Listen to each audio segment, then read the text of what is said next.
All right, everybody admitted now. I think we're ready to go, and we may have some more people join us, which often is the case. And I see, the signal is coming. More are joining us. So hello, everybody, and thank you for joining us for this quarterly regional training for CASI, the Charter Authorizer Support Initiative. For some of you, this may be your first time joining CASI. I know when we had the CCAP conference last month, we had a bunch of people who said they hadn't plugged into CASI things yet, but we're looking forward to doing that. We also know that July is not the ideal time for things when a lot of people are taking vacation, but we're going to be recording this, as you saw, so that for those people who aren't able to join us today, they can be viewing it later. So a belated welcome to those of you who sometime in the future are looking at this resource. My name's Tom Hutton. I'm with the Charter School Authorizing Professionals. And just a couple of reminders for Zoom etiquette. We would ask that you mute yourself when you're not speaking. We will have opportunities to ask questions. Feel free to use the chat for that purpose as they occur to you, or to raise your hand. And we've also, I think, got some moments in the presentation itself for that. With that, I'm going to turn things over to Mifala, I believe. Good morning, everyone. I am Mifala Fairley. I'm the executive director of the Charter Schools Department. Again, welcome. I don't have much to say. I'm really excited to hear about the credentials, and so I'm going to turn it over to our guest speakers.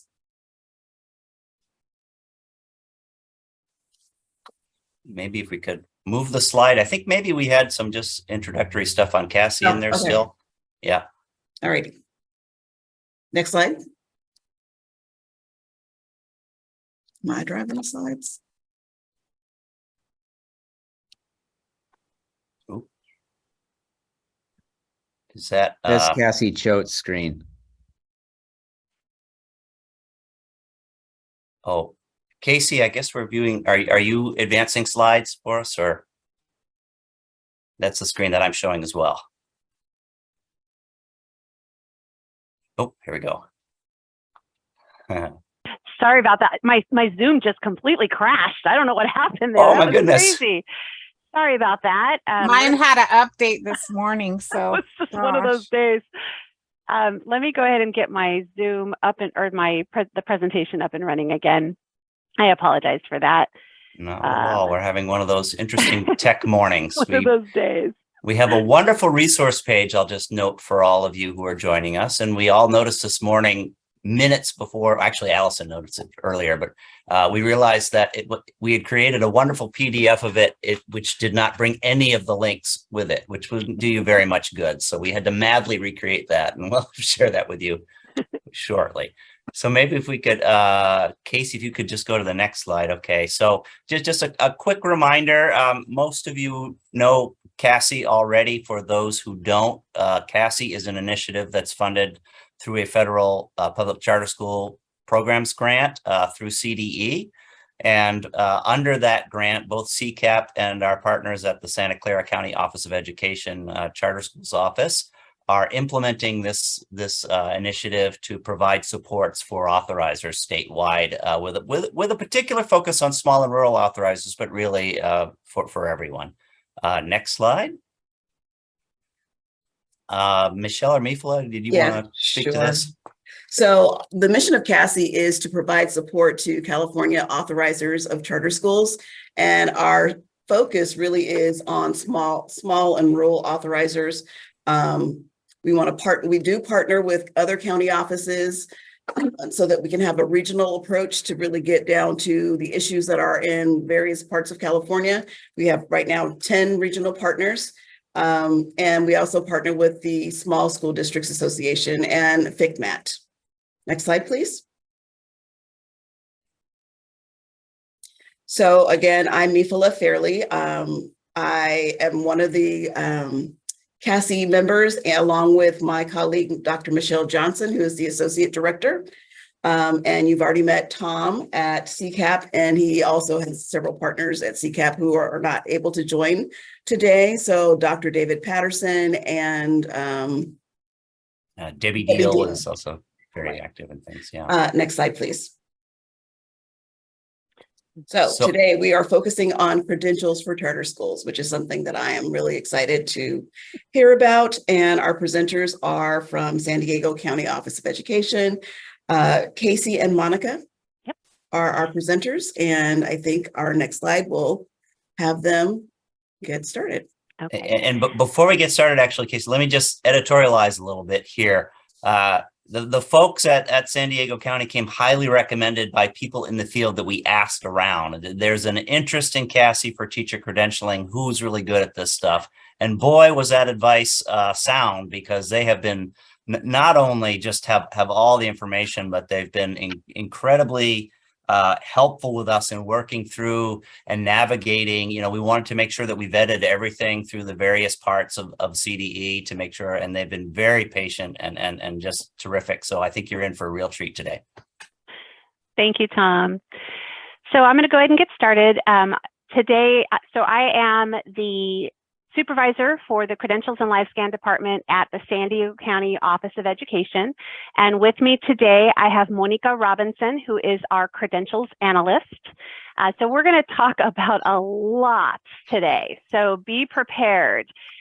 We're kind of going to touch a couple things. Let me show you what the agenda looks like here.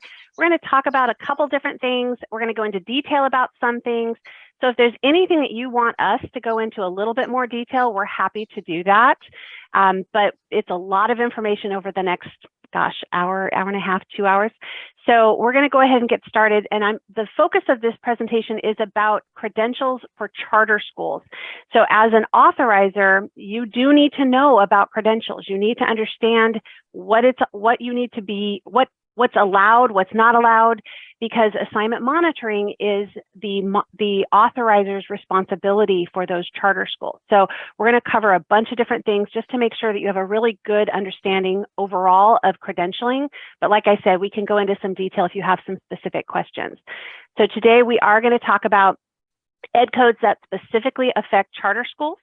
We're going to talk about charter flexibility, charter assignments, Williams legislation and ESSA, the UTK, TK, and P through 3, assignment monitoring CalSAS, and then we're going to give you a ton of tools and resources to help with the credentialing.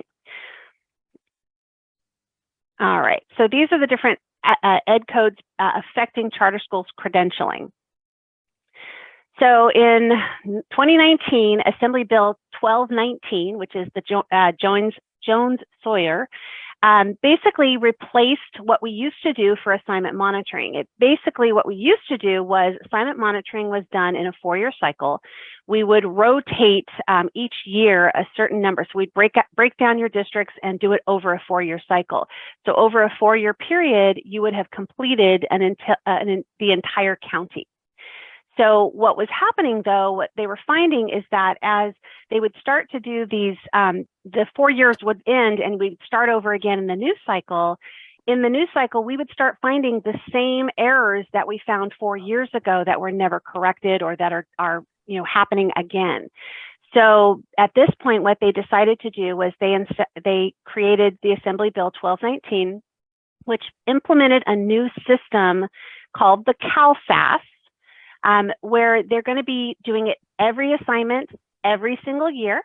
And the Commission on Teacher Credentialing works directly with the Department of Education, and they take the data that is inputted through CalPADS, and they compare that with the Commission on Teacher Credentialing data for teacher credentialing, and they determine, does it match? Does it look like what the assignment is? Does the credential match that? And so at this point, they did include charter schools. Prior to this, charter schools were only really monitored by their monitoring authority, but now they're included in the CalSAS system and the CalPADS, so that this way it's more, basically it's making sure that everybody is now being reviewed. So it also reiterated that the statutory responsibility to appropriately assign your educators and service providers is for everybody, including the charter schools, and that the results will be published to the public. So this was approved in 2019, and it became effective that first year, which was a couple years ago in 1920. All right, I think somebody still needs to She be emails me all the muted. time. Oh, let me mute. There we go. All right. Okay, so one of the other bills that affects charter schools specifically was AB 1505, which was also in 2019. So this is specific to charter schools. And basically what this determined was, in the Ed Code, it used to be that charter schools had so much flexibility in terms of non-core and non-special ed assignments. And so those had to be in compliance. Those were already in legislation. However, in 2019, when AB 1505 came out, that actually changed everything, made it so that every single assignment now, any certificated position, regardless of if it's an elective or a core, it actually has to now be in compliance. They have to hold a valid credential for that credential. So one of the things that basically at this point, a lot of charters had things like they would have individual people coming in from the community who did not have credentials, and they would do a karate class or they would do an art class. At this point, if the students are getting credit for those classes, these charter schools and these assignments now have to have the appropriate credential. So AB 1505 defined exactly what that looks like. So number one, it's anybody that was hired or was employed by 1920, in the year of 1920, 2019-20, they had to hold a certificate of clearance or any other type of credential by July 1st of 2020. And that basically was to make sure that they had a fingerprint and a background clearance. The assignment has to stay the same. And this is where I think we've been kind of running into some problems. People who were hired in the 1920 school year were then moved the next year, and that's no longer considered the same assignment. So they no longer fall under the bill, basically. And then it will still be reported as a misassignment. So this was another big thing, is just because you're using this flexibility, at this point, it is still listed as a misassignment. This still has to be corrected. So it's something that you need to be real clear on. All right, are there any questions on this so far? It doesn't look like it. Okay, great. All right, so now we're going to talk about general charter flexibilities. So the Commission on Teacher Credentialing a Commission on Teacher Credentialing credential is not required for the following assignments. So even though all teaching assignments now have to have the appropriate credential, there are a few things that are still exempt. And those are the administrative credential, the librarian assignments, administrative assignments, school nurse and other health service providers, and then the pupil personnel services such as counseling, psychology, school social work. Now I say this, but if this has changed for teaching, I am thinking that this is probably something that's going to be changing in the future. So, even though it's not a requirement at this time, it may be an idea to start thinking about hiring those positions with full credentials, because it could be something that's going to be changing in the future. All right. So the other thing that is a little bit of flexible, and the Commission on Teacher Credentialing had done a ton of opportunity, flexibilities, all these things happening during COVID. And a lot of that has been, it's ended. So it's not really available any longer. So one of the things, though, that is still available is extensions or appeals based on COVID-19 related issues. So if you had any hardships that were related to COVID-19, those would be considered a good cause for an extension. Those will still be accepted. So these are the things that are required for that. So, the Commission has been very flexible in general. And so, but it does still have to be a good excuse. So at this point, what they would need is an application, a letter stating that it was impacted by the health and safety of restrictions based on COVID-19. It would have to an explanation as to why they were unable to complete the requirements. And then it's always good to put COVID-19 on the application. And that's going to let them know that this is specifically a COVID-19 extension or appeal. All right, so let's talk about charter assignments. So now that everybody has to have a credential for teaching assignments, the commission actually has this really nice little checklist.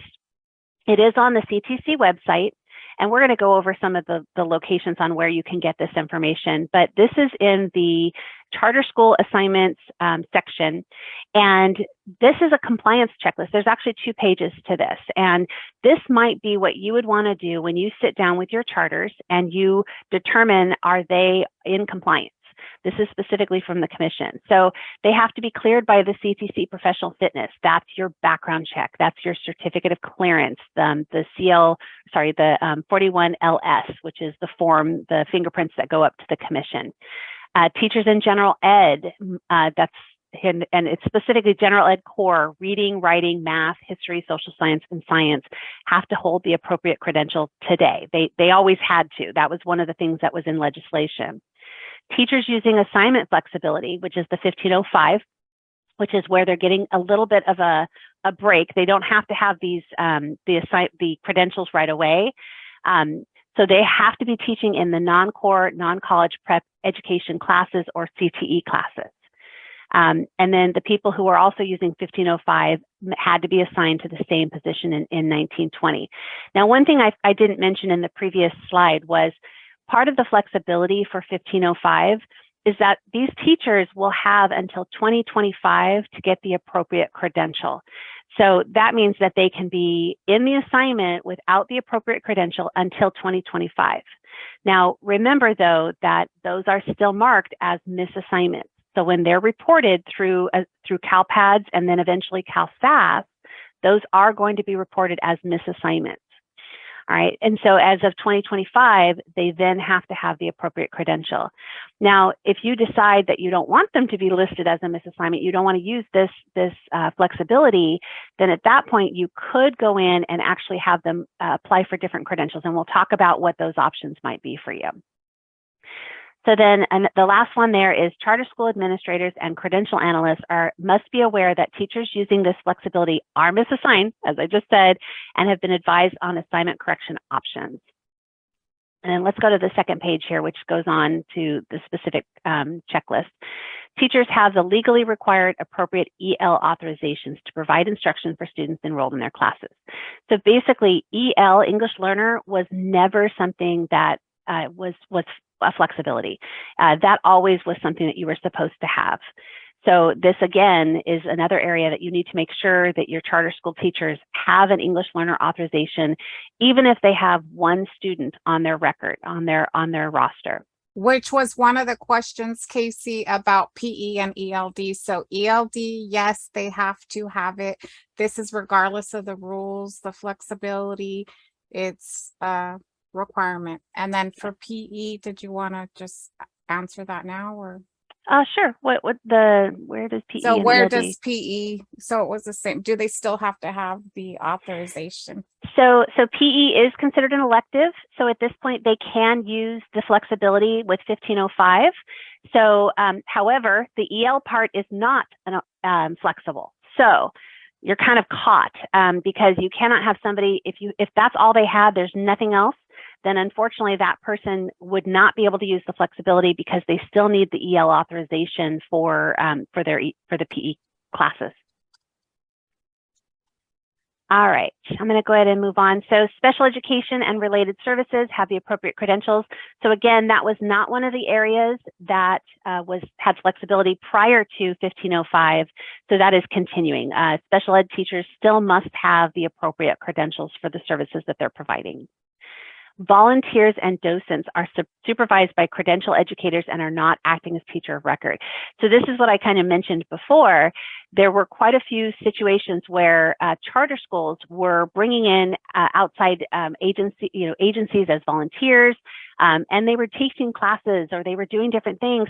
And the credentialed teacher or whoever was in the classroom would leave, or and so that is not allowed per the 1505. Basically, the volunteers and docents have to be supervised by a credentialed teacher. They cannot be in the classroom by themselves. And then every course that the student receives that has either a grade, a graduation credit, or the course counts toward the required daily instructional minutes must be staffed by a credentialed teacher. Okay. And one of the things that we found over this last year or two, I think now, that they were, a lot of charters were hiring teachers from other states and allowing them to work virtually. However, they did not hold a California credential. And so this is actually another thing. This is very important. The teachers must hold a California credential. Be aware that if they have an out-of-state credential, it is actually relatively simple for them to get a California credential. So if you do find that there's any of your charters that have these teachers that are on an out-of-state credential, you need to talk to your county, your district, so that they can help you to get these the appropriate credential for these people. All right. I'm going to go to the next one. So this is a slide that, we created from the Commission on Teacher Credentialing. The Teacher and Credentialing has set up a priority for assignment. And this is actually based on an Ed Code 44225.7. It is in the Administrator's Assignment Manual, which if you don't know what that is, we're gonna teach you, because it's gonna be at the end. You're gonna need that. And basically what it's saying is that really this should be your priority. When you're hiring teachers, when your charters are hiring teachers, this is the priority of hire. So you should find somebody with a full credential, either a professional, a clear, or a preliminary. Now, this is going to be important because when we get into ESSA and what used to be No Child Left Behind NCLB, which is now ESSA, that is going to affect your numbers for ESSA, because if they have a full credential, and that's even just a preliminary, clear, or one of the other areas, then that is acceptable. That is not considered out of field or inexperienced is what it is. So that's really going to be your first priority. The second priority is an internship. So this is somebody who's actually getting support while they're going through the program. And this can be a university or a district internship. The next one would be a GLAP or CLAP. So a GLAP or CLAP is basically somebody who already holds an existing credential. They just don't have subject matter in the subject you want them to teach. So they've been taught as a teacher, but they just don't have the subject matter. So they would be on a GLAP or CLAP for the special ed part of it. And then the short-term staff permit, we're still getting lower and lower and lower. These are in terms of what the commission and the Ed Code says is the hierarchy of hiring. For number 4, the short-term staff permit, the STIP or the PIP, basically that's what we used to call emergency long-term credentials. So that's primarily for somebody, you need to hire somebody and they don't have a teaching program, and maybe they don't even have subject matter, but they have a bunch of courses on their transcripts. You can put them on a short-term staff permit or a provisional internship permit. Like I said, we used to call them the emergency permits. The next one down is assignment options. So these are your Ed Code options. These can be committee on assignment, board resolution, things like that. It says 918 and 612, so that's how many units they have to show on transcripts before they can use any of these Ed Codes. And I'm going to go into Ed Codes in a little bit. That's one of the slides that we have for you. And then the absolute last resort. It means you just cannot find somebody. You need somebody in this classroom, and this is all you can find at this point, would be a short-term waiver or a variable term waiver. So a variable term waiver is usually somebody who does not have a credential at all. They usually are missing a program, or they're missing subject area, something. So that's going to be the variable term. The short-term waiver is somebody who already holds a credential, but you have an emergency. You need somebody to cover an assignment for a semester or less. And actually, I'm going to go on the next slide. All these details, I just realized I'm already going to go into that. So variable term waiver is when a fully credentialed teacher is not available.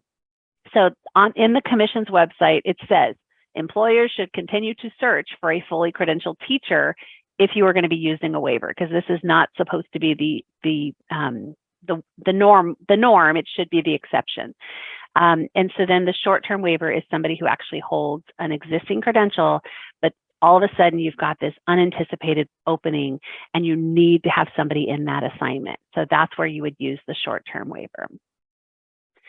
All right. Hey, Casey. Yes. Casey, I just monitoring the chat, and there's a couple of scenarios that people put out. And Okay. if you think that when you hear the question, if you think, oh, I'm talking about that 5 slides from now, just say Okay. so. But in case it helps to speak it now.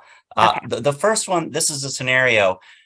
Teacher has a preliminary credential in 2019-20 and lets it lapse. Now they're in the same assignment, which normally would be they're okay to 2025, but they let the thing lapse. How, any thoughts on that scenario?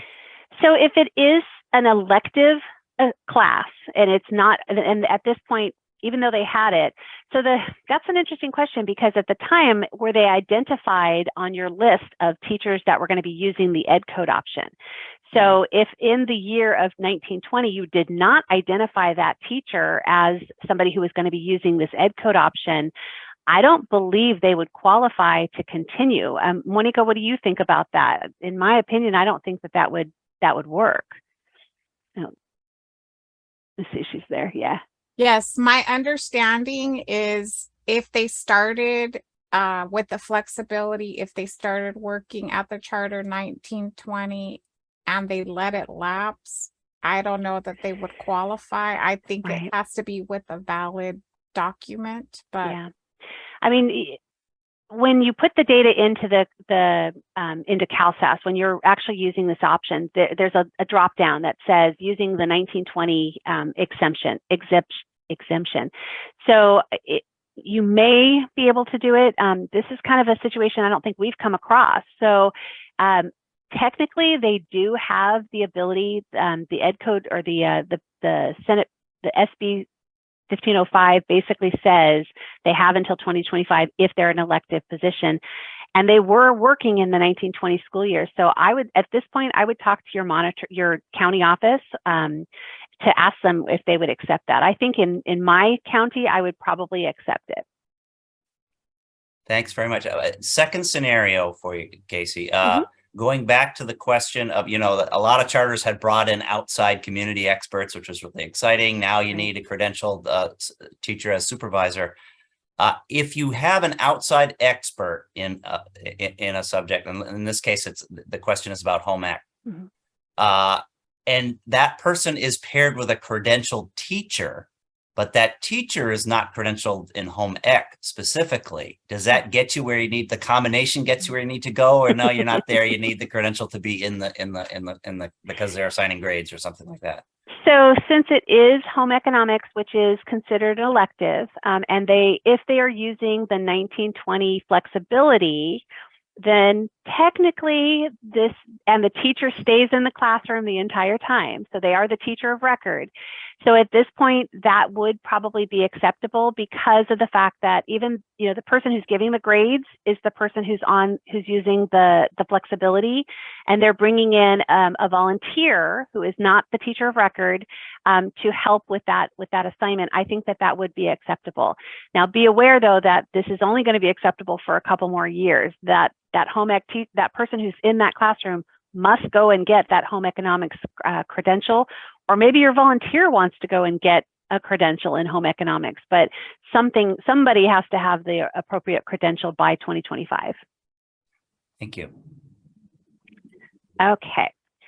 Speaking of ed codes, let's go ahead and, so these are what we would consider the most commonly used ed codes or local assignment options. And so these are the ones that we use. I have like a little cheat sheet that these are the ones that I kind of use the most. So one of the things that you have to be aware of is that all local assignment options, and it gets a little confusing because it's LAO instead of LOA, because LOA is a leave of absence, but these are local assignment options. I hired a new employee and they said, gosh, there's so many acronyms in credentialing. So be aware that LAO is local assignment option. And all of those local assignment options require a full teaching credential. And so basically, it has to have teacher consent, a full credential. And then for general education assignments, it's only for general ed only. It cannot be used in special education, career tech, or English learner authorization. So you cannot use these ed codes for those. It can only be for general education. And then in terms of what's usually required, it's most likely going to be a board approval and teacher consent. So you can see on all three of these particular ed codes, these are, all three of these require board approval and teacher consent. So for 44256, which is where you're going to be using somebody to teach a core subject, they hold a credential, and let's say they have 12 semester units in math. So that person can do this if you get board approval and you have the teacher's consent. It is restricted to grades K through 8, so below 9th grade, and the basic credential must be an elementary credential. So when you're using 44256B, this is the criteria. You must fall within this criteria to be able to use that ed code. So it's the same thing for the next one and the one after that. It's basically, when it says 6/12, it's 12 overall units or 6 upper division.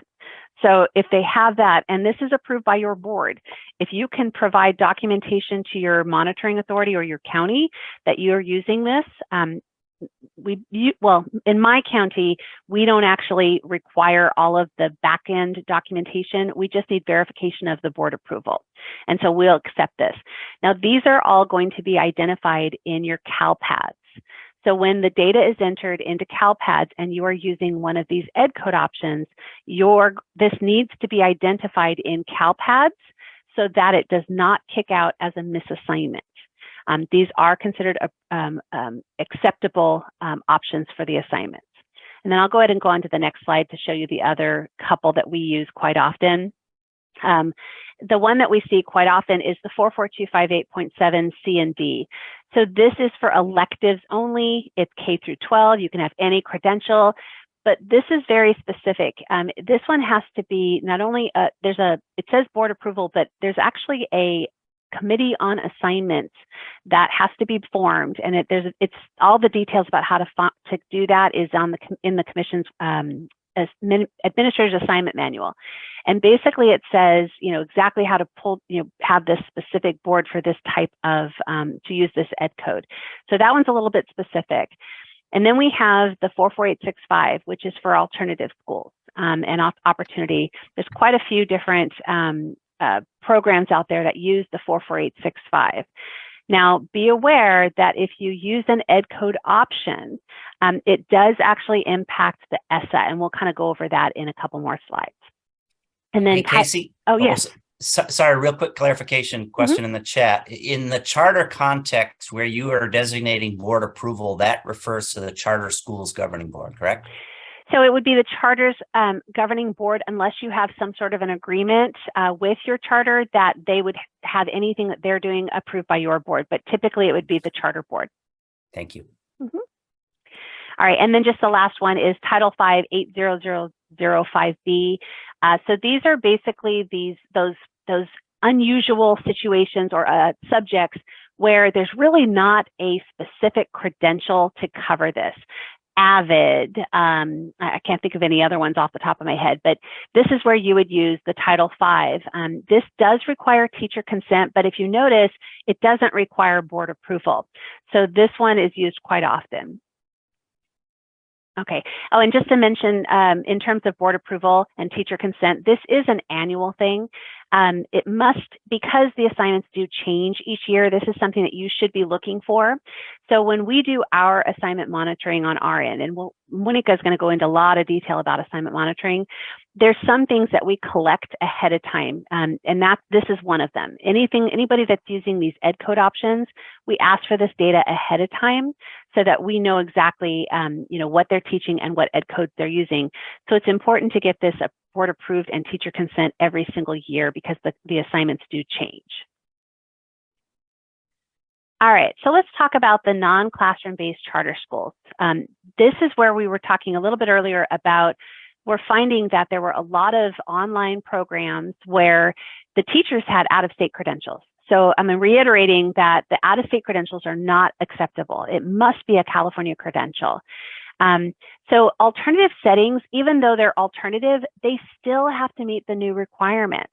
But remember, we just talked about all those ed code options. There may be something you may be able to do to cover these non-traditional or independent city programs. And I'm going to go on a little bit more detail on the next slide about what exactly is required for each type. So this slide is talking about instructor-led. So this is where, and this is all from the Commission on Teacher Credentialing.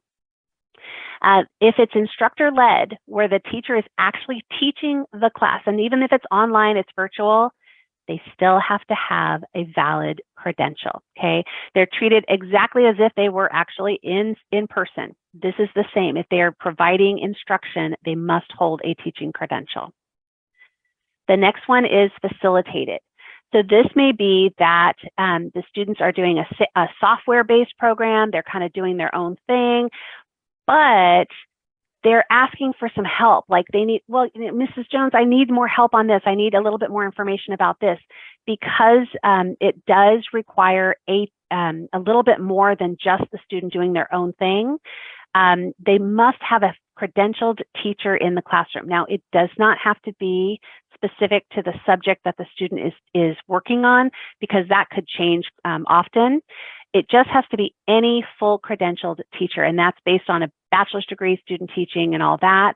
And that's where you're going to be using that Title V option. And then the last scenario is the learner-led. This is where the students are in a room, they're doing their own thing. They're literally, it's their pace.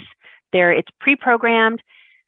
If there are no grades associated with that class, it actually can be proctored by a classified person. It does not have to be a certificated teacher.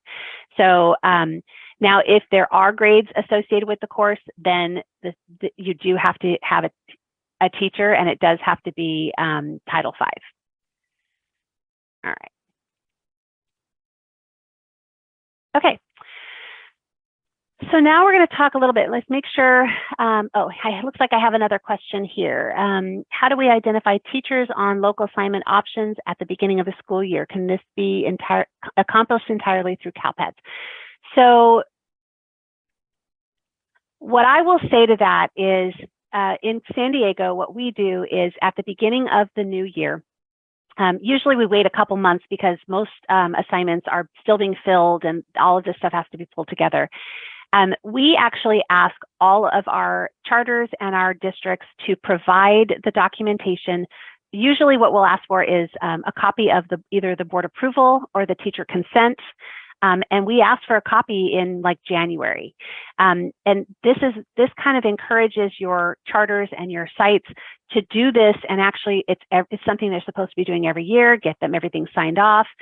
And then in addition to that, they are providing the information into CalSAS, but as a monitoring authority, you should be checking what they're saying in CalSAS with what they've provided on paper.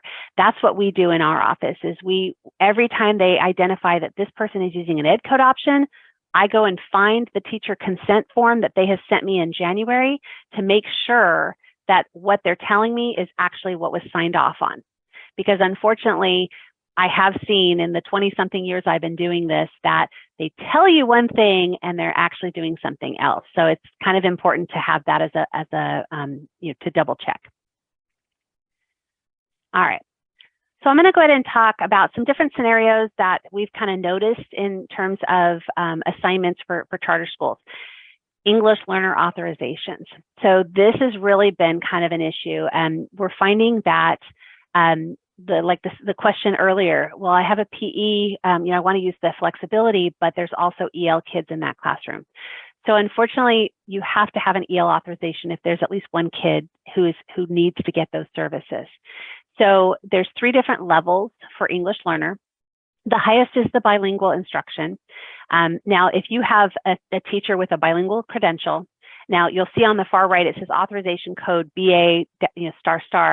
So it's always going to be BA and then the subject, the language that they're authorized to teach. So it would be BASP for Spanish, BAIT for Italian. So this authorizes the educator to provide instruction in the student's native language. But it also allows them to do ELD, which is the level below, or SEDAI, which is the level at the bottom there. So even it's specifically called bilingual, you actually can use it for EL support as well as the CDI.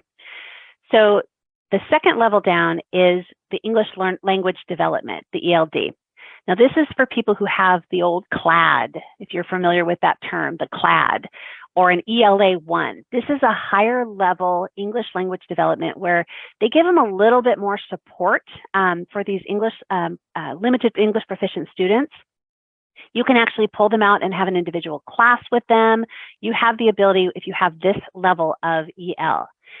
However, what we're finding is that there are classes like that with teachers who have the bottom one here, which is the specially designed academic instruction in English, or SDI. This SDI is the lowest level of EL. And what you'll find is that on their credential, it'll say ELAS, ELAM, ELAE, ELAE. There's all these different ones that there's a ton of them actually. But basically, these are the lower level English, and they cannot do like pull out EL support. It can only help the students within the content of what they're teaching. So you have a math class. You can use the SDI to actually help these students, give them techniques and different ways to help them with the content. You're not doing English language development with them. Okay, and so what we're finding is that when we got the results from the assignment monitoring, a lot of these people, the charters and the districts were reporting these teachers as providing these higher level EL. And what really was happening is they were just doing SDI. They were supporting them within the content of their classes. All right. Is there any questions about that? I know that can be confusing. Okay, it looks like we have a question. Can the lowest level EL authorization teach ELD in a small group within the general education class? So technically that would be considered, I can't remember. Monica, do you remember the term? Because in CalSAS, there's different levels of the EL. So there's the departmentalized, which is the ELD where they're actually pulling students out and actually doing the specific instruction. And then there's one right below. Integrated. And then what's the one above that? Designated. So when you're reporting it in CalPADS, if you mark it as integrated and designated, which is thank you, Carrie, integrated and designated. If you identify it as designated, that means you're kind of pulling these kids out within your classroom and you're helping them. You have to have at least the ELAS, ELAM, ELAE. If you have the Certificate of Completion of Staff Development, the CCSD, those are not authorized to do designated. It's only authorized to do integrated. So integrated, again, just means that you're providing instruction, you're providing support within the content of your class. Okay. All right. Any other questions on that? Okay. All right. So I'm kind of just talking about some different, some additional scenarios that happen with charter schools. Team teaching. Team teaching. I don't like team teaching. This makes it so it makes it more complicated and more confusing. So basically, when you are team teaching, you have two teachers of the same grade level dividing they each have their own classroom. Okay, they both have a self-contained classroom in elementary. At this point, you can then switch specific classes or specific subjects during the day to help. If a teacher has like a strength in a specific area, it has to be the same grade level and all that, same classroom and all that. So you can then switch classes and one teacher can teach the other person's class. But again, there's all these requirements. You have to have two teachers. They both have to have their own self-contained classrooms. And then you can then switch subjects specifically because maybe one teacher is really strong in history and the other one is really strong in math. So you can switch the students for that one class. So my example there is one teacher provides instruction in English language arts to both classes, while the other teacher teaches science to both classes. So it gets a little bit confusing because we're going to talk next about core. When I talked to my person at the County Office of Ed who specifically is monitoring their charters, they're the charter authorizer. One of the big things that they're finding is team teaching. So you need to make sure that they meet the criteria for team teaching. It can't just be that I come in and teach just this one subject all day long. That is not team teaching. Okay, they need to have a credential for the assignment if that's what they're doing. So then let me go into the next kind of plays into this is the other area where you would have a teacher teaching multiple subjects is the middle school core. Middle school core is one of those things. I've been doing this for 20-something years, and it still is challenging just to know exactly. There's so many nuances to it. So this is an example of middle school core. So first of all, this only is middle school. This has to be, I believe, it's 5 through 8 grades, and it must be a teacher who holds an EL authorization. Okay, so you'll see here that I've colored them here. So core 1 is period 1 and 2. They have the same group of kids for both periods. They are teaching math and science. And then you have a prep period for period 3. And then they have their second core. So a different group of kids are coming in. You're teaching them math and science, again, same topics, but it's a new group of kids. Then you have your period 6, which is your lunch. And then you have the ability to do what they call a hanging fifth.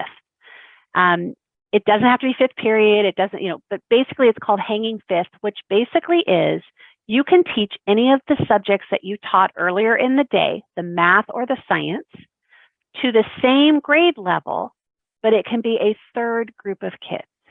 Okay, so this is what I mean about, it can be kind of confusing when you're talking about core, but this is probably a really clean core. So now I'm going to do another one. So here's another setting or another middle school core. The educator still holds a multiple subject teaching credential. Then they also hold a supplemental authorization in science and an ELA, an English learner authorization. So if you look, period 1 is an English learner authorization or an ELA class. So they're providing ELD instruction. So they have to have that the higher level EL, basically, which is going to be the CLAD or the ELA 1. So that doesn't count toward the coring of the students. That has to be independent. ELA or ELD does not, you cannot core it. So if your charters are coming to you and saying, oh yeah, she's doing ELD on this one and she's doing math with the same group of kids, it's not allowed. So you cannot do that. So then period 2 is the first group of kids. So now you'll notice that period 2 and period 5 are the same color. So basically, you don't have to have them one period after another. It can be broken down throughout the day, but it still has to be the same group of kids for both subjects. So period 2, you're teaching math. For period 5, you're teaching English, but it is the same group of kids, okay? And you also notice there's not a second group of, a second core. Basically, there's just the 2 classes and that's it. This is acceptable. And then you'll see that the hanging fifth, it has to be either math or English, okay? And that can be a different group of kids. So this is where it gets a little confusing. That's why you need to have these master schedules. So remember earlier I told you that you should be looking at all of the ed code options. Well, in San Diego, we asked for the ed code options and all the master schedules for your middle schools, okay? So Terry's pointing, she says key component to core assignments is same group of students. So that is correct. It has to be the same group of kids for both or sometimes 3 classes. Same grade level, same kids, okay? All right, any questions about that? All right, cool. So let's talk about Williams and ESSA. We had kind of a rude awakening this year. Williams had been using the same data since 2004. Or excuse me, they started in 2004, but they had been using the same data for years and years, and then they would rotate and they would say, okay, now we're looking at, the 17-18 school year, and then we'd use that data for a couple of years. So this year, everything changed. So just a little bit of a back end. Williams settlement basically was a lawsuit from 2004 where a group of San Francisco students and parents filed a claim saying that some of their schools were not getting the same level of materials, facilities, and qualified teachers as some of the schools that were in more affluent areas.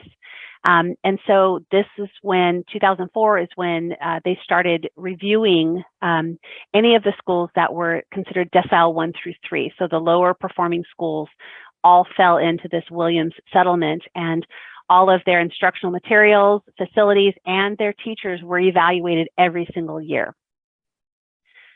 All right, and then I'm just going to go in a little bit more about that. So this last year, in 1920, they created a new list. This was, like I said, they were using the same list for quite a long time, so they started using the new list. The new list included charter schools. So this was kind of a little bit of a surprise for everyone. I think that and we all knew that things were getting more and more toward where charters were going to be more streamlined. But basically at this point, they were definitely including the charter schools in the 1920 data for Williams. So Assembly Bill 599 updated the criteria based on. So what this basically means, so they're looking at your ESSA data that you're providing, and I'll talk about ESSA in detail in a minute, the graduation rates, the low performing schools, and then also the assignment monitoring results.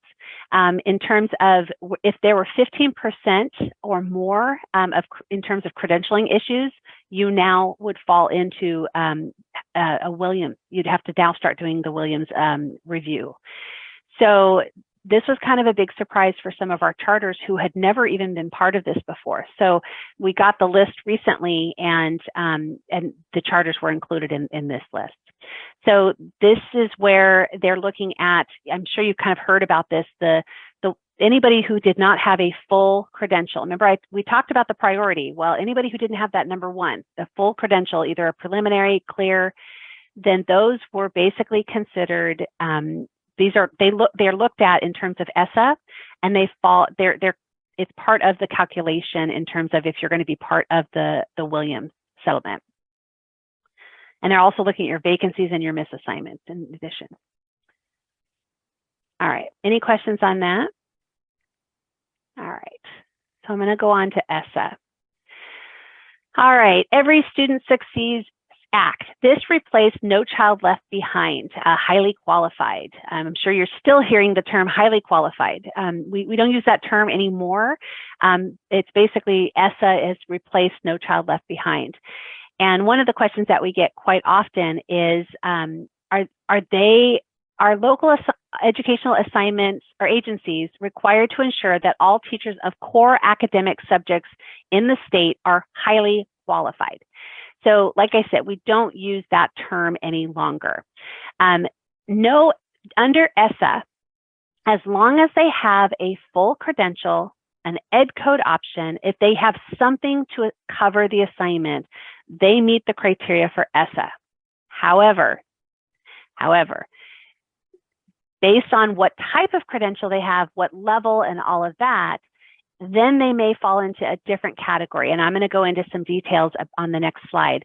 But basically, as long as they have a credential, they're using an ed code, they're using something, including an alternative route, they meet the criteria for ESSA.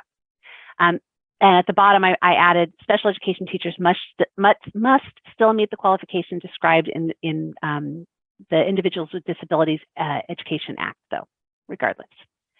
So I'm going to talk about, though, how these types of credentials will make a difference in terms of your reporting. So ESSA. So ESSA has created these new updated teacher equity definitions, and all of this information, there is in the information that we're providing, there's actually a link to this through the Department of Education.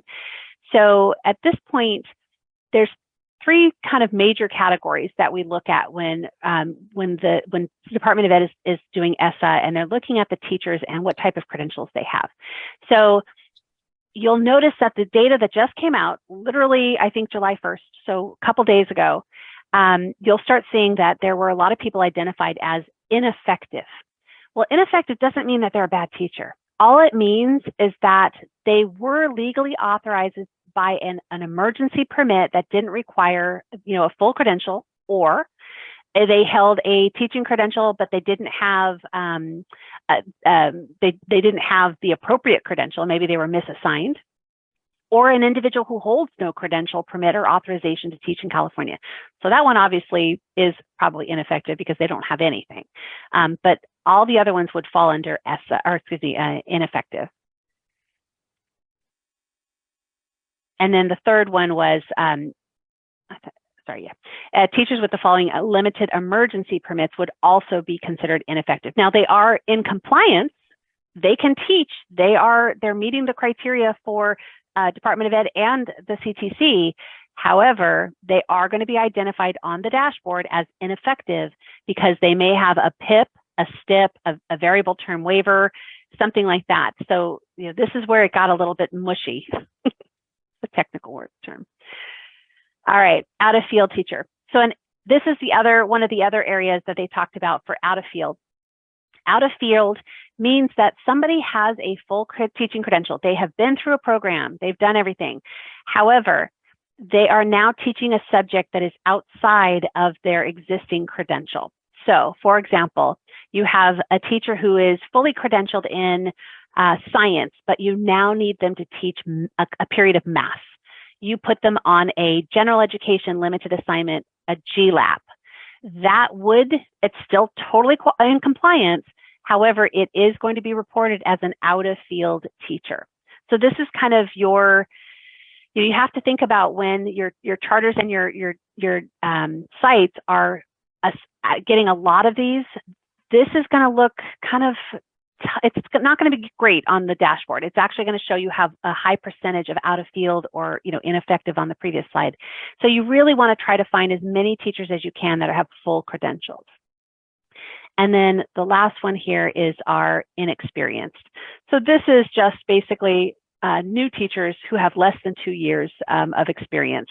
And they could be fully credentialed, they usually would be fully credentialed, but they just don't have a lot of experience. So they're identified as inexperienced.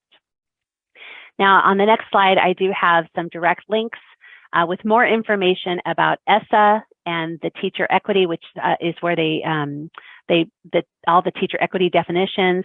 And then there's also a link directly to the charter department at CDE here. So you can contact them at any of these locations, and we'll have these links available to you as well after the presentation.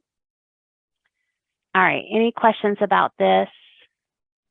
We had a question saying that, well, yeah, it's kind of a statement, but teachers disagreeing with the Williams results, is there an appeal process?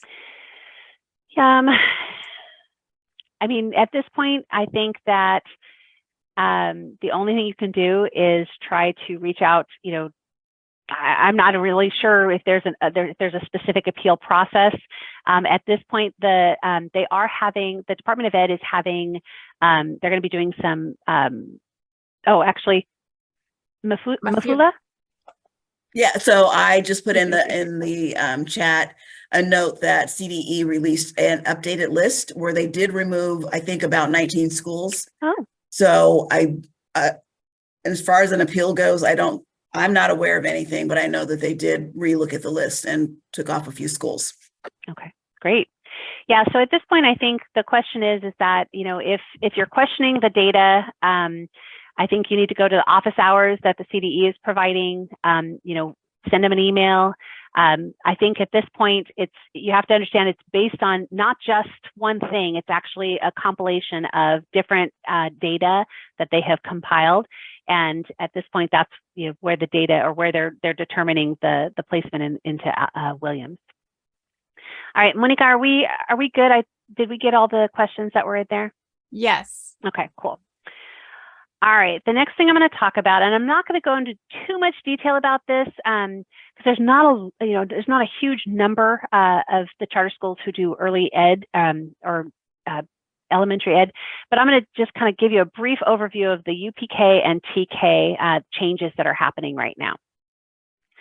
So Universal Preschool, or UPK, is basically a combination of all of this stuff together, all of these different things: private school, the California State Preschool Program, Head Start, all these organizations, and it's basically making it so that it's going to be more consistent about what the requirements are for the preschool or pre-K and P3. All right. The focus of UPK, so and I think the key is it's not specifically TK, it's about a coherent program with an emphasis on the P through 3 partnerships with the lower classes. All right, so Ed Code 44000G is basically per Senate bill, this is how this all was changed. It's now going to be requiring credentialed teachers who are first assigned to a TK classroom after July 1st of 2015 to have one of the following by August 1st of 2023. So this was one of those things where it started years and years and years ago, and we had a deadline many years ago. And then nobody was ready for it. And so they extended it. And then nobody was ready for it. So they extended it again. So at this point, I don't think they're going to extend it because it is literally 1 year away and we haven't. And at this point, I think that this is really happening. So at this point, the new requirements for TK teachers for the Department of Ed. Now I will stipulate the CTC requires them to have a multiple subject teaching credential, and you are in compliance for the CTC. However, the Department of Education now has these additional requirements for TK assignments. A teacher must hold one of the following things: either 24 units in early childhood education or child development, or both, and the comparability is determined by the employer. Okay, that's really important. It's determined by the employer. Or they can have a child development teacher permit or higher issued by the CTC. So that means if they have a director, a child development director, child development site supervisor, any of those higher level permits, those also would meet the criteria. The wording in the actual Ed Code, I think, says child development teacher, but it was clarified that it could be anything above that as well. And then the third option is professional experience in a classroom setting with preschool age children comparable to the 24 units of education. Now, again, that's the comparability is determined by the local employing agency. Okay, so it's really important that if this is what they have determined is the expectation and that's what they provide, then that's acceptable. The Department of Ed has been very clear that this is a local level decision. Then there's one other little, it's basically what we call the grandfather clause. So any teacher who was assigned to teach TK or a combination of kindergarten and TK on or before July 1st of 2015 is grandfathered in to teach TK without having to do the additional units. Now, be aware that you do have to, you should provide some sort of documentation and put it in the employee's file. And the question we get quite often is, well, I was doing it and then I was moved to a different assignment. Based on the wording of the Ed Code, as long as they were assigned to teach TK, it does not say they had to stay in that assignment.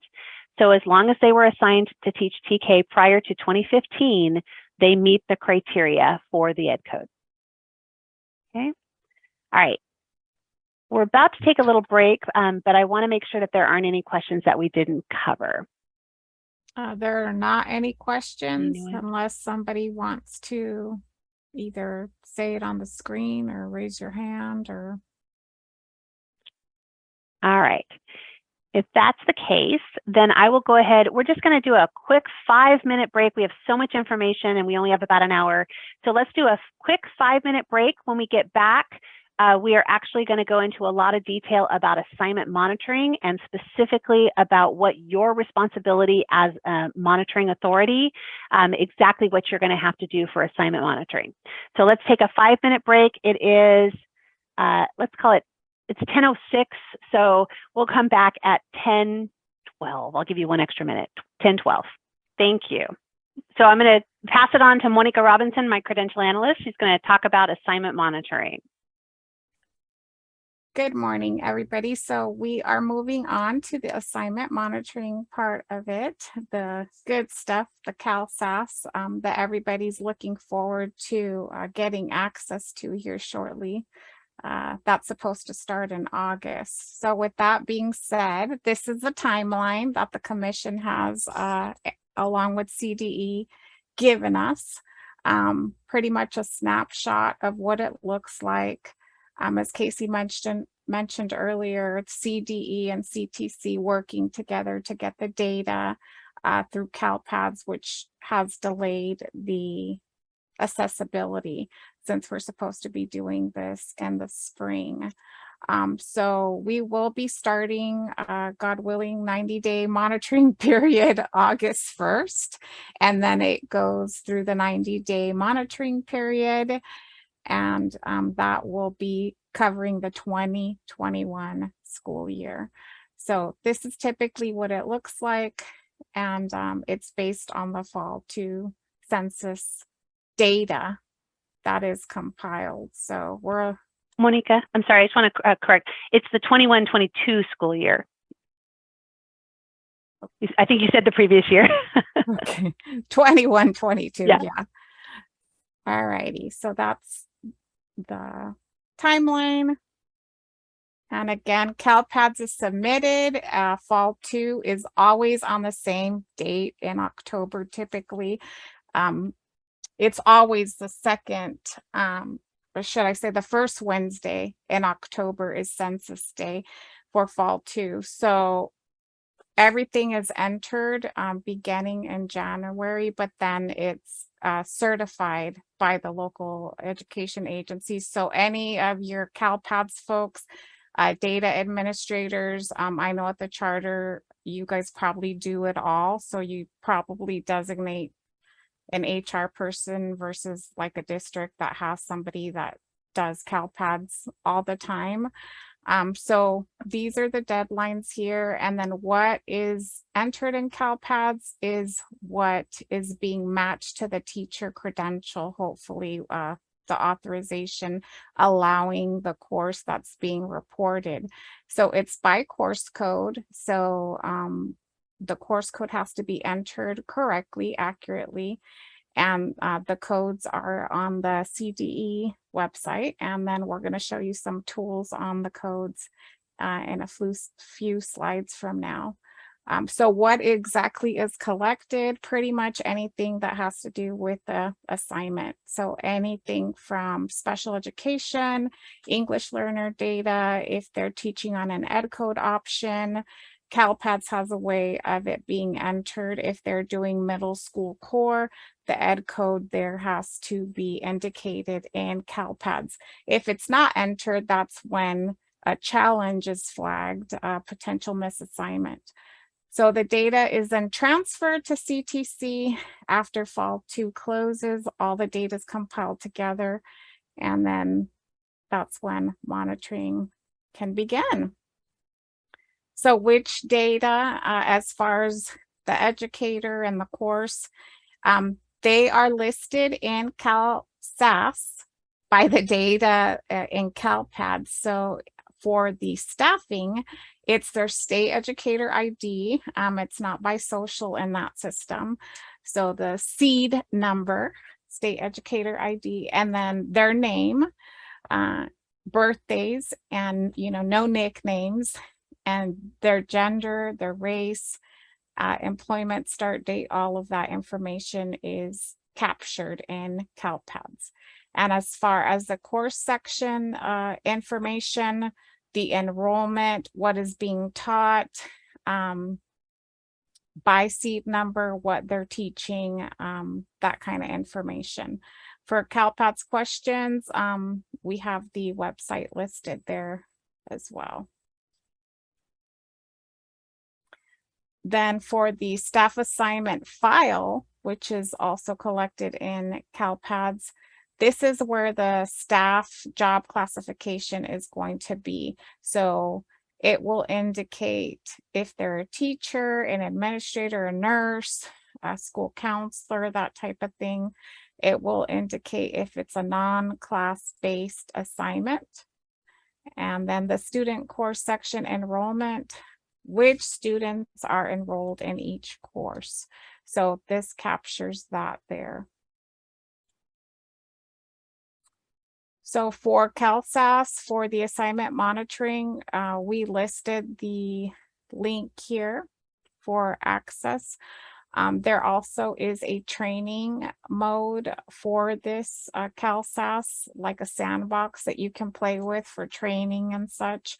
But this is the link, and if you are identified as an administrator or as a user for your charter, then this is how you're able to access it. Once it's live, you know, you'll be able to see all the exceptions. So as a charter authority, you will have access to it. If you don't, you need to contact your local county office, or you're the charter authority. So yes, your local county office. So 2021 is a consequential year. So when we first started this, and we had a few test sites, and then the first year, nobody got penalized. It wasn't reported anywhere. So now we are, you know, being on notice in a sense, you know, reported to the public and reported on the websites. And then, like we just saw that report that we spoke about. So it's everywhere. What is the timeline? It's officially 90 days. So from the start, which hopefully will be August 1st, it will run through August 1st through November 1st, and then it will close, and there will be no more access to it. So the LEAs were supposed to be given an early start. That's still to be determined. Here we are, what, a week or so away from it being August 1st, and we still don't have access to it. LEAs will have approximately 60 days to complete their initial review. And then as a monitoring authority, so the charter authority will have 90 days to complete the review. So they'll look at the responses that have been placed in the system and see if they're accurate responses, to be able to then correct them, clarify them, maybe move them from being an exception to a corrected exception. So that's when all of that action happens. I think we have questions in the chat. Do we want to wait for those, or? No, it's just somebody was asking how many, just out of curiosity, how many authorizers do an early check early in the year. So that's all that is. Okay. CTC, when do they finalize their results? Typically with this new time frame that we've been given, it should be November 1st. So we're not aware of any delays as of now. So how to prepare for monitoring. You can do your internal auditing on your own. Some districts and charters do that, and some charter authorities have the right to do that with their schools that are under them at any time. There is an assignment school training module in the Credential Information Guide. The Credential Information Guide is also known as a SIG, and that is where folks in our field, credential technicians, analysts, anybody that has to do with assignments can have access to this information guide. And it's kind of like a resource, a Bible, everything about credentials and assignments you can find here. So we have listed the link for those resources, and there is a password and a user ID and password that everybody uses. So I believe that's also here in the slides to share. And then as far as training modules, they have quite a few, but there is one specific for charter schools and English learner services, which are typically the top, most commonly used ones, and especially for your field here that are the charter schools. So you'll be able to check those out. What is the process for the auditing? So when I mentioned earlier that there's roles, there's administrator roles, there's user roles, and the designee. So if you're in San Diego County, like as an example, it's the county office has access to all the different roles in the system. The designee creates the user role and gives access to the CalSAS website. So the charter authority, you guys are the ones that will give access to the charters. So you'll be able to say who at the charter school can get into it. And there's not a limitation on who can be a user. And what some charters do, maybe they split up the responsibility, or maybe somebody just wants to oversee it and not really be the one making the changes. So somebody might be the one that has all the rights to it. Someone may be only assigned to certain sites if they're split up. So you do have access to providing what you want to do with it, if you want to split it up, or if you want to just give somebody the ability to look at everything. So the user reviews all exceptions. So exceptions are potential credential misassignments, challenges that are found, things that were flagged. So the user will review everything that comes up on the list, and then they'll establish a determination. A determination is pretty much a way how it was remedied, or hey, it was a CalPADS error. No, the assignment was entered incorrectly, or they're really doing this, or they're on this ed code, but it wasn't entered correctly into the CalPADS system. So determinations will be sent to the monitoring authority electronically through this automated web-based system. And then the monitoring authority will either accept the determination, which is you guys, or change the determination or return it back for more information. So if something is not clear to you, if they respond to the exception, the determination comes to you and you're like, no, this isn't, they can't use this ed code, or this isn't a valid response, then you do have the ability to return it. Maybe they need to provide an attachment, which this system does allow attachments. So maybe they renewed their credential and they attach it, and say, they're good now, they renewed, late or what have you, but they're good. So you can work with them on the, that's a slam dunk type of thing that you would approve, but you can work with them on the clean up on the determination. And if you determine that it is not something that is going to remedy the potential misassignment, the exception, then you can just report it as a misassignment. Where does this data go? So I mentioned earlier that it was non-consequential during the training mode in the first year or so. Now it's being publicly posted on the CTC website and reported to legislator as outlined in Ed Code 44258.9K. It's also sent to the CDE, as you know, for use in the federal reporting of the ineffective out-of-field teachers. And it's used to pre-populate the school accountability report card known as the SARC for teacher misassignments.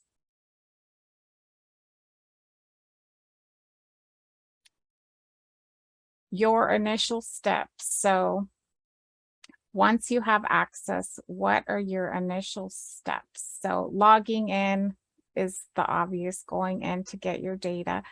You're going to begin in the exceptions tab. So when you get into the system, there's going to be different tabs, and you're going to go into the exceptions tab within the first 60 days. So I highly recommend that you block out time and don't wait till the last 30 days or even the last week, because that may be very stressful. So the sooner you get into it, the better. Review the undetermined tab, and then you're going to make edits to submit to your authority. And with that being said, edits, corrections, you want to resolve everything. It's very important that you do this in a timely manner, because you will have no access after 60 days to make corrections. Now, let's say if you did make a correction and your monitoring authority hasn't looked at it yet, then that can extend the time. So, for example, you make a change on the 60th day. Once the person reviewing it sees that it's okay, or maybe still has questions on it, they can still within the 90 days return the response, which is the next comment here. So the review return tab for responses from your MA on your submissions, as long as it's in the queue to be reviewed, it can still be corrected and do the back and forth thing with the correction of the information. And then once it's all good and done, you'll be able to see, you know, what was accepted and what was not, and then what is still potential misassignment. So it's like a little dashboard that shows you what was corrected. So here we are, what we're showing you in the training environment, the exceptions tab. So you would click up here in the exceptions area to see what is undetermined. So undetermined, these items, let's say, would pop up on your screen, and these are the ones that you have to resolve. So you can work in the system, you can extract the files as a PDF or Excel if it needs to be shared with someone else who doesn't have access to the system. Different charters and public schools do it different as far as how they remedy it. But here you can see 10 entries at a time. I know they don't all show up on the screen here because we made it bigger, but it shows the status. If you look here in this column, status as undetermined for all of these, and that's where we're under exceptions undetermined. So that is what it looks like, and it tells you specifically the school site. So when I mentioned earlier, you can sort it by school, you can divvy it up by school as far as responsibility on who can clean it up or not.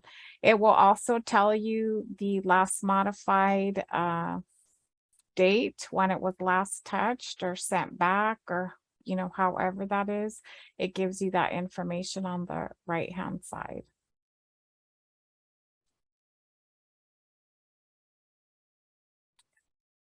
So here we are. Let's see, I think we talked about this. Within the 90 days, check the review tab to see all the submissions from your charter.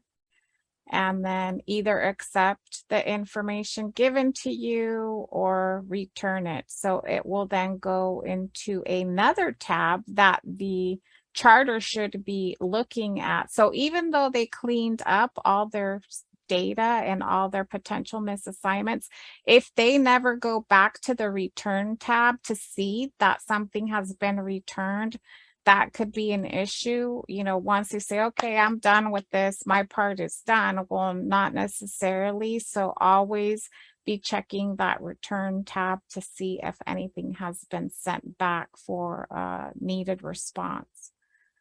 Be sure to only approve, and we know that you guys know this, but be sure to only approve submissions that are in compliance with EdCode and CTC requirements. Otherwise, they won't get caught. And there will be an audit from CTC as well to check. Monica, one of the reasons why we added that was what we're finding is that the monitoring authorities are just assuming that the charters are submitting something correctly and they're just marking it as done, as cleared. But then when the commission goes in and looks at it, they were finding that there was a lot of data that was accepted by the monitoring authority that was not acceptable. And so it's really important as the monitoring authority, if you're not sure, double check with your county, double check with the SIG, which we're going to show you in a moment, because we really need it to be accurate. And so if you're not positive, don't approve it until you know that it is an appropriate response. Thank you, Casey. So here is the review tab. And here on the screen, you'll be able to see under determination, these were the reasons how it was remedied. So for example, if we're looking at the first person, Jordan Adamski, that one was resolved by indicating that they were appropriately credentialed under this Title 580005B local assignment option. And then the next three people, it was a core setting. So these people showed up at an elementary school site that were teaching 2 or more subjects, and this truly was a core. So if you see this person is the same person 3 times, Maria Teresa, Maria Teresa, Maria Teresa. So she only has an elementary credential and she was teaching departmentalized. So that's how she showed up. And it was justified. It was determined that she was okay because she was doing core teaching. So this may have been a 3-period core, which you can do. I know Casey discussed the normal 2-period, but it can be a 3-period core as well. And then this exception value is the CalPADS course code. The bottom person here was flagged. Oh, here we go, for a 1920 charter. So this individual must have been teaching and using the flexibility there. So that's how they were determined that they were okay. Here is just a snapshot of the returned ones, just to show you that if you do get returned ones, always go to the return folder and then open it up to see why it was returned. English learner course assignments. Casey talked a lot about that in the previous slides on EL. So the primary language instruction, as far as they are teaching in a bilingual setting and a certain language, they must hold the bilingual authorization in the primary language, whether it's Spanish, Tagalog, whatever setting they're in, they must hold that. That's when she was saying BASP or BA, whatever it is that they are doing. If the teacher is not providing English learner services for the purpose of assignment monitoring, you guys always need to ensure that the no English learner services is checked in the system of CalPADS reporting, because if they are reported, as EL kids, then even if it's just one student, then they'll be flagged. If there are no ELs enrolled in the course, do not populate the course with the EL service code, and then it won't show up. So you won't have that problem. It won't be looking for EL.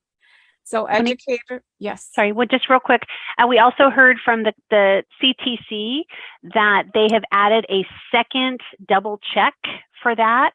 So basically, if you reported as no EL or no EL services, they're still going to be checking at the individual student level. And if they were identified as needing EL services, it will automatically be kicked out as a misassignment. So it's really important that you don't use no EL services if there actually are EL kids in the classroom, because it will cause an exception.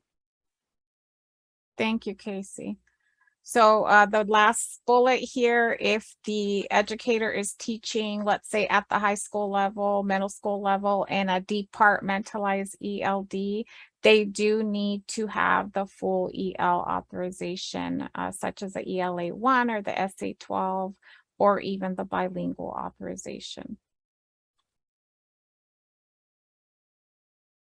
Here is information for you that indicates the CalPADS course codes and the different types of settings as far as integrated, designated, integrated, all of those. And then it's pretty much a tool to let you know what they must hold. So here we have a full English learner authorization or CLAD emphasis document. Where the codes are ELA1 or SA12, they can do any and all of the following except for the bilingual setting. Multiple subject, single subject, or ed specialist credential with revised ELA. They are not able to do the full-on as the previous slide. So they can only do the integrated ELD, the designated ELD and integrated and designated ELD. They cannot do the departmentalized ELD or the bilingual instruction. If they were doing the 9104 course, they would need to be placed on an emergency EL. For the bilingual authorization, they are able to do all the areas here. So this is just letting you know someone with a bilingual can do ELD, bilingual, and all of the other settings.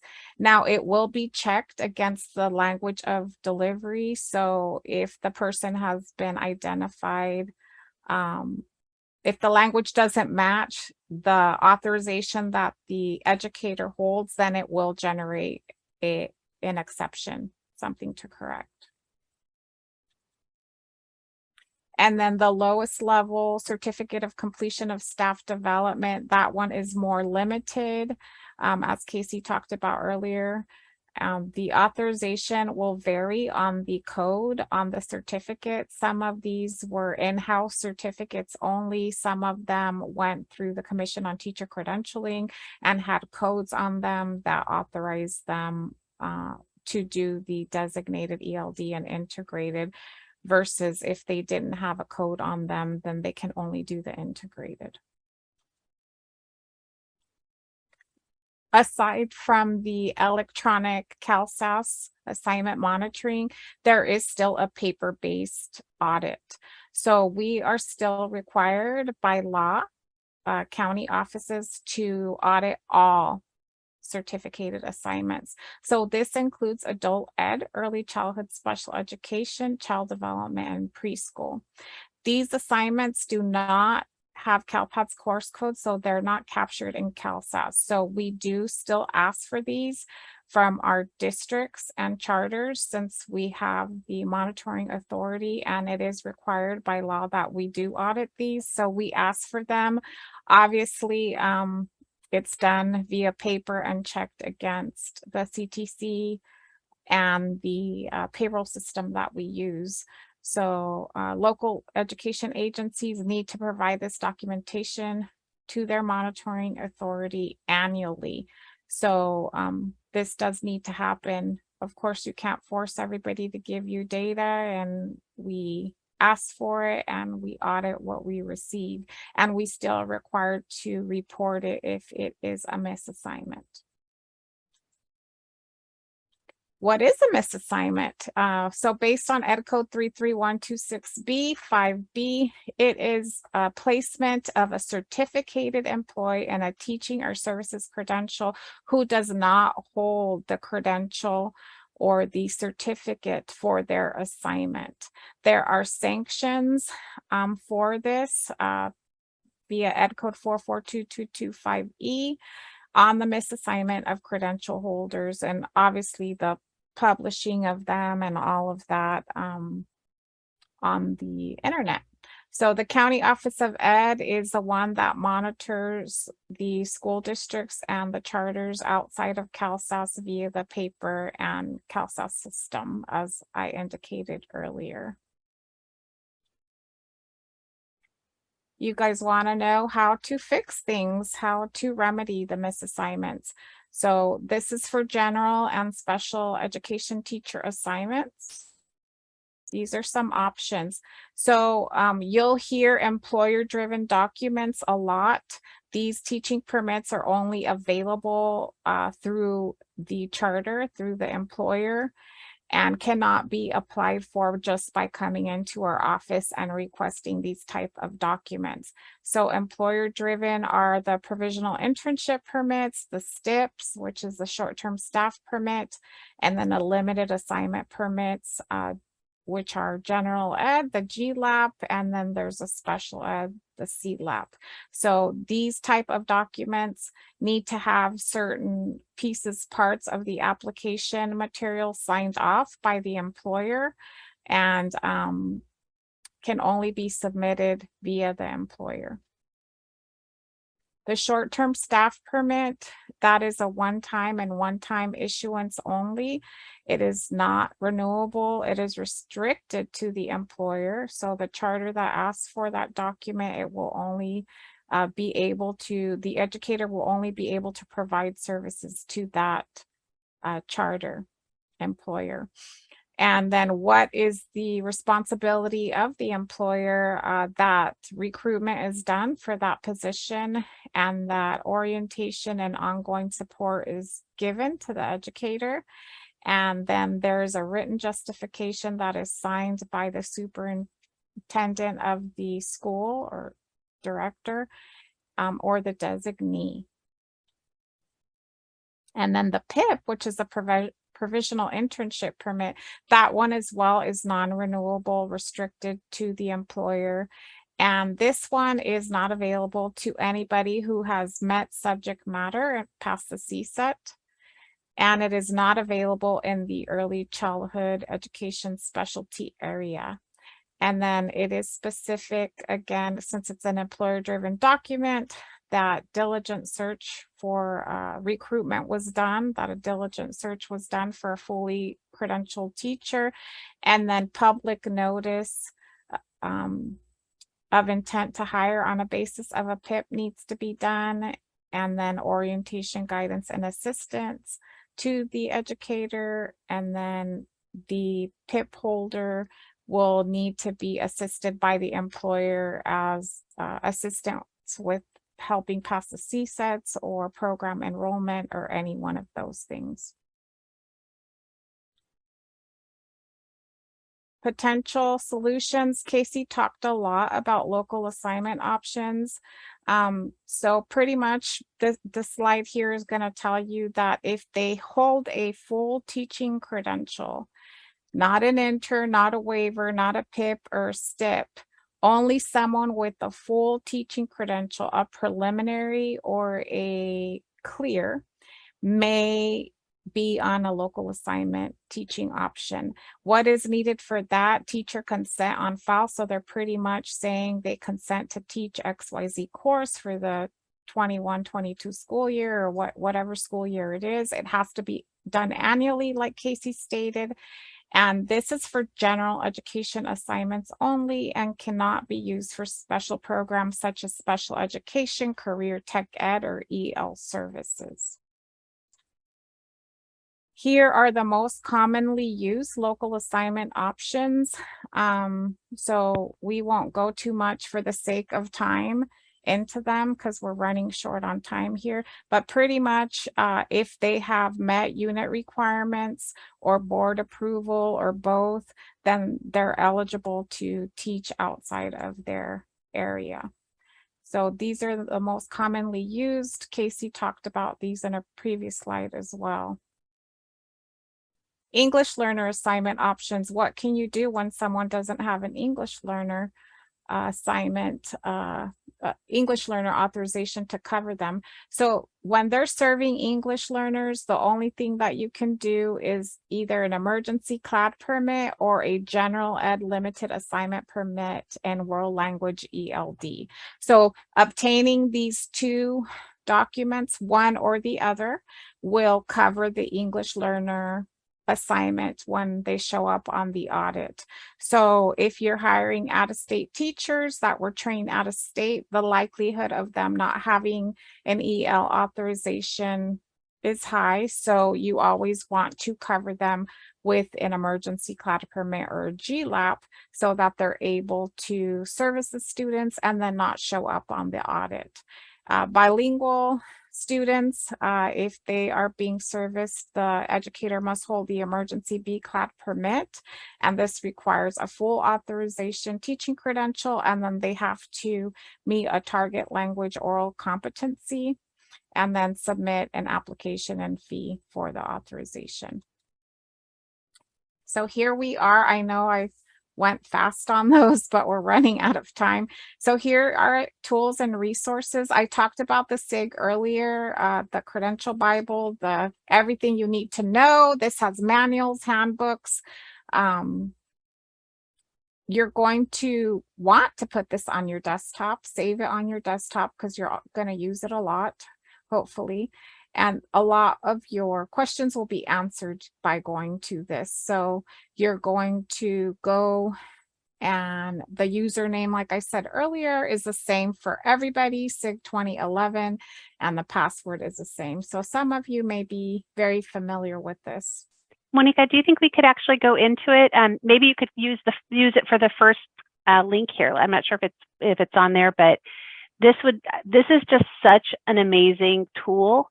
So if there's a way that we can actually go in and do it, that would be great. I'm not sure if it'll let you do it from here. Does it let you see it? I'm still looking at the resources.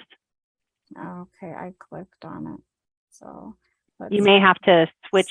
Stop share. Yeah, stop share and then go in and share your screen again.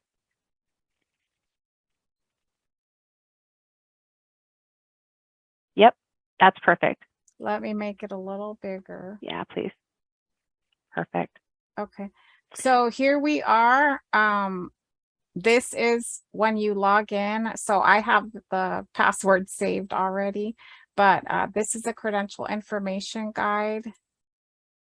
I'm showing you here on the left-hand side all these different resources and tools that are accessible to you. There's even an employer section here. And you can see assignment resources, general information regarding employment issues, all of that.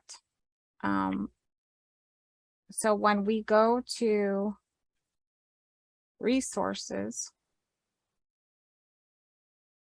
if we click on, let's say you want a manual or a handbook or an application checklist, these are all the tools, but for the sake of assignments, we're going to click on assignment resources, and what's going to come up is the hot topics. So here's charter school assignments. So we have provided all of these links, but I'm just showing you some of them. So charter school assignments, I'll click really quick.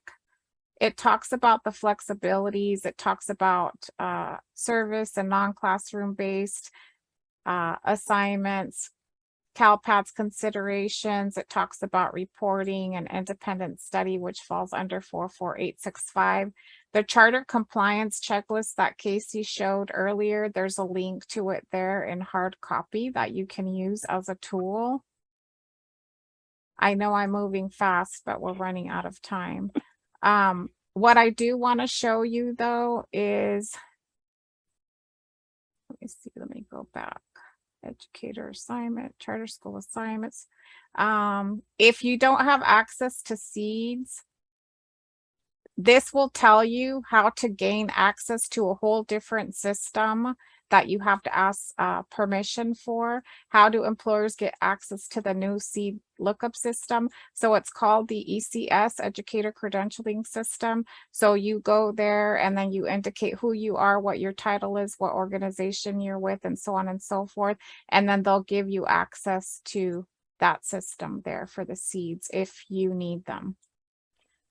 Casey, did you want me to go over anything? Yeah, if you could go back and go into the employer, I think you may have to start over.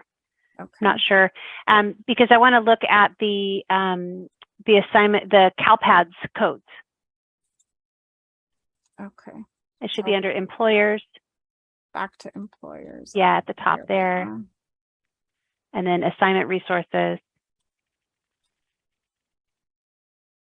And then, yeah, here's the assignment school modules. So there's videos and such there, but which part did you want? I believe it's CalSAS information, I believe.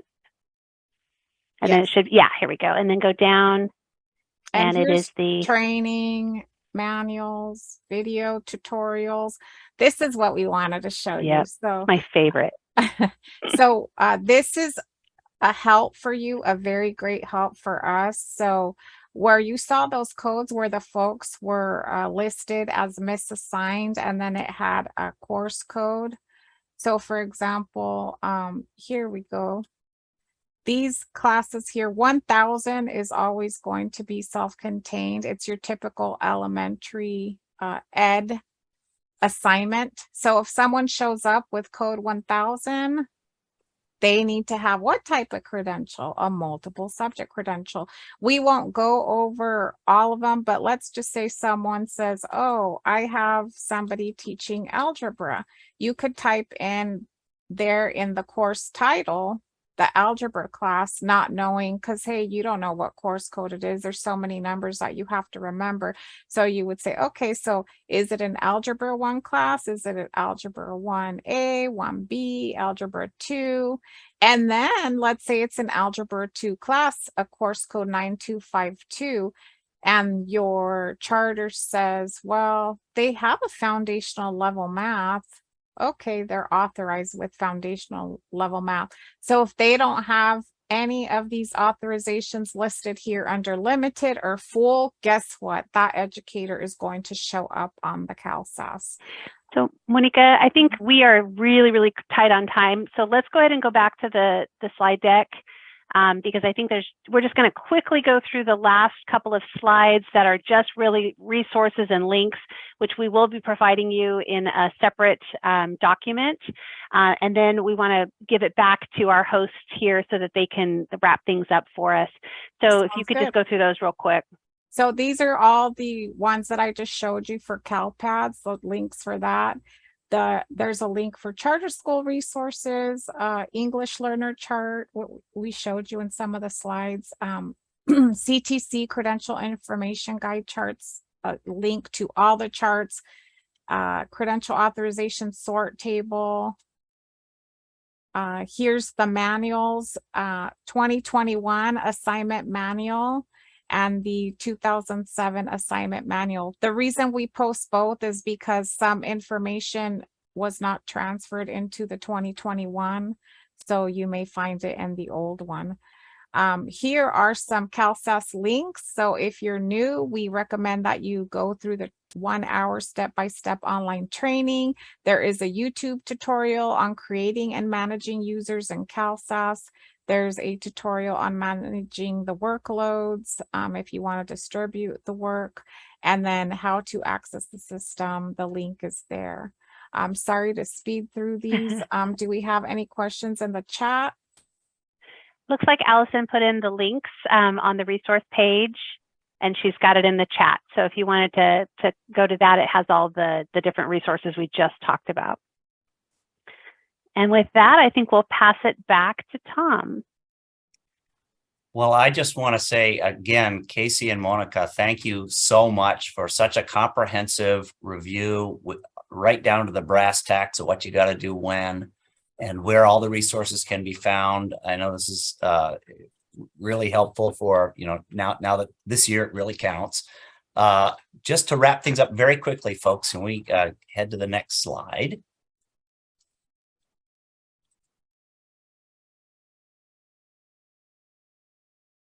If you would, as always, and you'll see a CASI follow-up email as always, but please, please, please, you know how much we hang on every bit of feedback we get. And this is your opportunity also to relay to Casey and Monica your appreciation for what they've just helped us with. So please do take a sec to do that. Next slide. We just wanted to kind of give you a preview of upcoming events for CASI. Next slide. Mifala and Michelle, why don't I just, in the interest of time, I'm just going to blow through these. We had divvied them up, but so if you're not already on the CASI listserv, can you go back up to that one? Sorry, previous one. If you're not already on the email listserv, there's a way to do it. And just in general, anything on CASI, there's a CASI website. And there's an email directly that you can reach out to CCAP or Santa Clara, but also to CASI directly. Next.